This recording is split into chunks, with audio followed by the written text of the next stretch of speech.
was surprised at the compassionate angle that was taken on their story because I learned about Sunny and Chris's story in wrestling, like kind of on the shoot interview culture that was on YouTube a few years ago. So I heard the perspective of like he was Shawn Michaels' bitch and Sunny was a whore and a druggie and was like sucking dick backstage for somas. And I always heard this story from a very misogynistic standpoint. And Dark Side of the Ring was able to tell their story from the human side, where like these were two young kids that got involved in a very hard business at a young age and got caught up. And to see the downfall, like hearing Jim Cornette, and I can see why he got emotional. Like me and a dear friend was watching it together and he was particularly dressed up. He got emotional and he's been on almost every episode, I would say, more than anyone. And he's told a lot of these tragic wrestling stories and he's never gotten emotional the way that he did talking about the death of Chris Candido. And I think that's because he discovered them as these young, like teenagers. And they got caught up in the business when it was particularly treacherous. And, seeing it from that perspective, like I had more of a thought of empathy towards Sunny, particularly. She's absolutely painted as the villain. She's absolutely the heel in this story, but I was surprised at how human it made them, and it really made me feel really sorry for them, really sad for them. So that was probably the most shocking thing for me.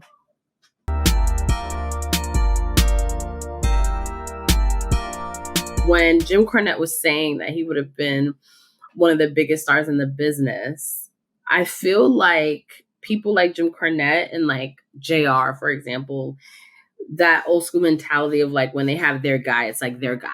And they're like, he would have been a star. He was champion material and all that kind of stuff. So you kind of take that superlative like with a grain of salt. Would he have been a big star? I do understand Jim Cornette's argument about his size and his pace and his style of wrestling wasn't appreciated at that time. Like he was kind of ahead of his time. And that would have ultimately got more appreciated and he could have been a big star. For some reason, when Jim was saying that, I couldn't help. I don't know why I started thinking about AJ Styles, because I feel like as great as he is, as GOAT status, legend, all that shit, there was a point in time where he would have walked into someone's, let's say Vince's, just for the sakes, office and would have immediately said no just because of his size.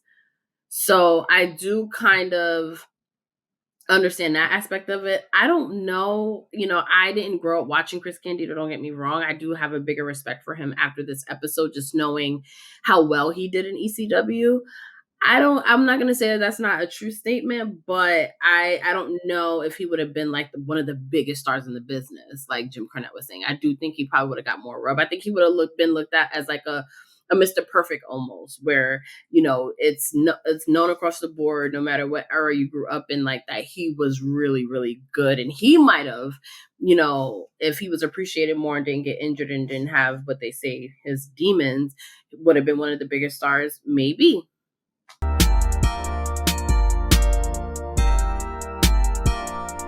Well, I do feel like because the interviews were recorded in 2020, I think that is pretty recent compared to like the times that she was talking about her past, which was in that shoot interview era that I talked about, was like the early to mid 2000s, maybe a little later. So I feel like this is the most recent, and I have not heard her talk about these things this way like she did in Dark Side of the Ring. I feel like in shoot interviews she is a great trained sports entertainer. She plays into her gimmick when she's on those shows, like back in the day, where of course they want to hear who you fuck, what wrestlers you fuck. Of course they want to hear the scandalous shit. But the interviews in Dark Side of the Ring, to me, in 2020, someone that's had years to experience life, if you catch my drift, and all of that, I think that hearing her in 2020 talk about Chris and talk about how she was young and got caught up and all of that, I think it was so different. So I am glad that we did get a 2020 interview at least. And I remember when Dark Side of the Ring announced that this was going to be an episode, a lot of people were like, is Tammy Sunny? Is Sunny going to be in it? Because everyone knows she's in jail. And also they're like, oh my God, how cool would it be if we got an in jail interview from Sunny? So, we did get an older interview, and I just popped at the end when they said on legal advice or legal counsel, she declined a more recent interview. So just that whole scenario was just very interesting hearing from Chris's brother, which I've never heard from his brother before. And why I particularly like Dark Side of the Ring, because as someone who loves wrestling documentaries, most of them that I've seen were WWE produced. So you have their legendary revisionist history. So I would have never learned all of what I learned about the two of them like I did watching Dark Side of the Ring.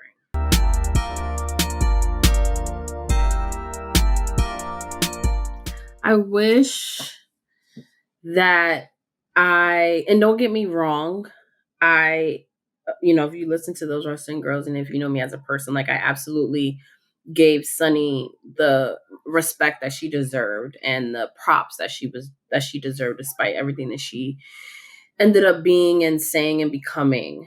And I was more open-minded telling her story than I was a lot of other misogynistic wrestling platforms. But here, just seeing those like pictures of them when they were teenagers, hearing from like Chris Candido's mom and his younger brother, it made me look at them way more humanly, especially Tammy, to her being a pre-med student, literally on her way to become a fucking doctor. And she falls in love with this guy who loves wrestling with everything in his fucking being. And next thing you know, she's in this toxic ass environment and she gets all these bad habits and all these, scandalous things that happen to her. And as you saw, like she still hasn't been able to kind of like escape that. And she's still struggling. And unfortunately, Chris Candido lost his life. So that to me, I wish I was more compassionate about and said that story. So I'm very happy to be able to talk about it now. And if you haven't checked out our Sunny episode, I really hope that you do, because it is a good take on her life and career. And I don't think men should cover story like Sunny is so complicated. Like she's such a layered wrestling personality, just like all the men that are talked about. But because she's a woman, she gets looked at. She wasn't doing anything different than the top men that were doing in her time.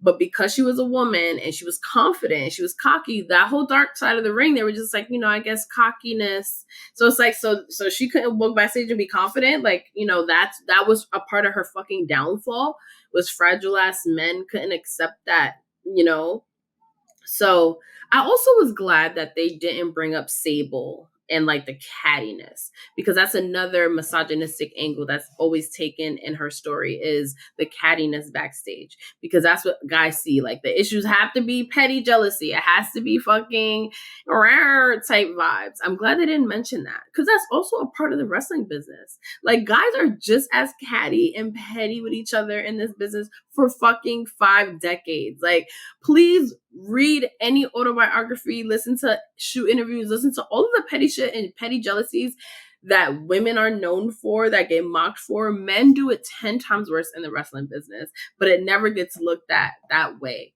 So I'm glad that they didn't bring any of that up, because that was very minor probably in the crises that the two of them were going through at the time.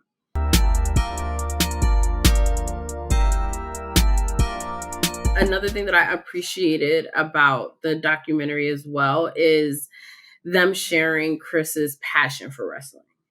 Because when you hear about the Sunny and Stitch story, when you hear about the Body Donnas and you hear about their destruction and her cheating with Shawn Michaels and all that shit, no one ever talks about Chris Candido like an actual, like, realized person. He's just kind of the cuckold, like the one that was just like a bitch that just like let Shawn Michaels fuck his bitch, while he was like in the ring type shit. And he was, whatever. He acted like he didn't know. And Sonny even saying like, we literally have never talked about it. Like it was never talked about. So that's always how I kind of looked at him. But watching that dark side, I learned like, wait, he was actually a pretty talented wrestler. He was actually very talented about the business.